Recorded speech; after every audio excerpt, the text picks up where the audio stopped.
welcome to Young Turks Innovators as we continue our quest to find young Indian achievers who are disrupting existing business models. I'm Shireen Bhan. Well, our first guest decided to make his business all about making your life as simple as possible. So whether it's repair and restoration, maintenance, electrical work, security or even plain cleaning, Porus makes sure all these services are handy.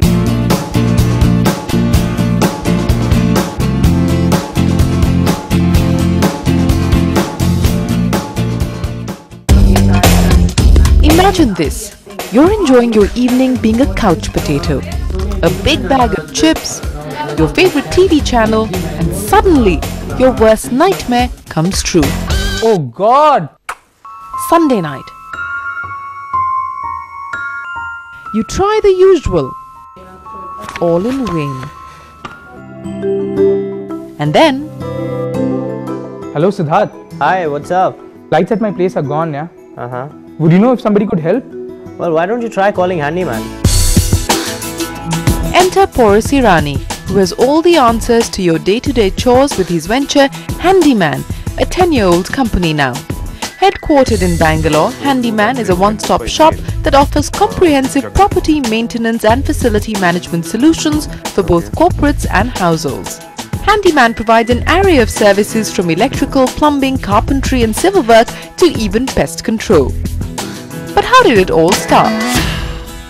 Like any startup, it was difficult. I remember the first day of setting up the office with just temporary furniture and not knowing what to do and things like that. And we started off by providing electricians, plumbers and carpenters to the neighborhood. And from there onwards we started getting into But how did you make sure that, the service was timely service and that it was quality service? Because the problem in India is that you call a plumber and he'll tell you 15 minutes mein aa rahe, and then he'll show up the next day or perhaps the day after that. So how did you ensure or grapple with all of those issues? Well, it was an intentional decision by me to start something totally professional for that matter, and start something that is totally customer centric and client related. But how did that happen? Because did you actually go out there and hire these people? Were the plumbers, the mechanics on your roles in that sense? Yes, absolutely. I mean, even today every individual working in Handiman is on our rolls. So you don't subcontract at all? We don't subcontract any part of our service utilities to any third party, and everything is in-house. We've got people who get trained in Handiman before they are deputed to a person's house or to a client's project. That's how it goes. And you've now got, what, 5,500 people who are working for you directly? Yes, 5,500 plus growing by the day. With the 24/7 toll-free number, the Handiman army of trained technicians is available 365 days a year, wherever you are and whenever you need them. This on-call service is available both on contractual as well as single service basis. And it gets better with their Handy Home Plan, a package deal that takes care of all your maintenance woes. But does this business model have what it takes to impress our experts? I certainly think this whole idea of corporatizing and organizing all of these different services that are provided for homes is something that will make a big difference, at least in the big metros. Because right now it is very, very haphazard. The services qualities are very poor. So I think if they create the right model, it can have a big impact on all of the urban areas. The testimony of this impact, currently Handiman maintains around 400 corporate offices or campuses and 122 residential and commercial buildings. 60% of Handiman's clients are corporates including Volvo, Vodafone, Oberoi Hotels and American Express. Providing services in the 5 metros of Mumbai, Chennai, Pune and Hyderabad, Handiman is planning to expand across India and also internationally. I believe you plan to at least explore the market in Dubai as well as Sri Lanka. When do you actually intend to do that? That would be... and wouldn't that perhaps be a bigger market for you in that sense? Well, not really. First, we have a lot to achieve in India itself. Yes, in 2012 we would like to have our international offices in Dubai and in Colombo. We have got strategic partners who we can work with in both these countries. What kind of money are we talking about to fund these expansion plans? Because I'm assuming that's the reason behind the IPO or the possibility of the IPO. No, the IPO is not really to strengthen our forces within India, but it is more to get into other businesses that we have. What other businesses do you have? Well, it could be anything. It could be catering services. It could be a domestic help service, which I find is a great opportunity in India. Our focus is on the customer.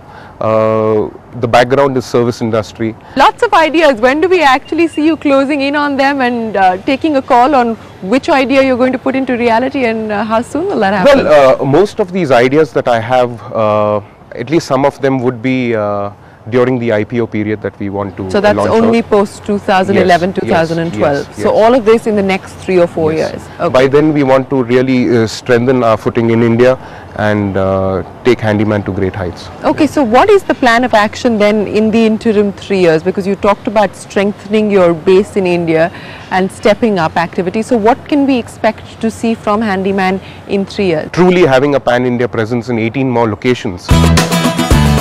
But scaling up has its share of challenges. So what should Porus be watching out for? No, I think it's a very impressive innovation, but like I said, the magic is in the execution, and they've got to execute right at each scale of performance, at each scale of growth, and I think that will be a challenge, but if they get it right, great, they deserve the money they earn. At the same time, there will always be low-cost local competition that will try to emulate the success, and some of them will eat into market share. With a host of technicians and state-of-the-art technology, Handyman also provides specialized services like Dirt Busters, which helps you clean up after a night of revelry or if you're just feeling plain lazy. One of Handyman's recent launches is Paint Pro, a service which will take care of your painting, polishing and restoring needs. Good. Let's ensure that we finish the work. In the 10 years that you've been running Handyman, take us through some of the challenges that you've had to overcome. Give us some anecdotes of how you've had to change customer perception, how you've had to change employee sort of perception and the employee mindset as well. I mean, there are all kinds of things that we have experienced in these 10 years. For instance, before we start doing any kind of contractual job, a certain client of ours told us that okay, you're new in the market, so to prove yourself, we'll give you an odd job, and if you're successful, then we will probably give you a building of ours to maintain. And that odd job was to clean a divider on the middle of a road, which could be done only at midnight because of the heavy traffic during the day. So we've done that. Credibility is a big issue in this kind of an industry, because today you have fly-by-night operators who come and, probably even cheat the client issue. And what about competition?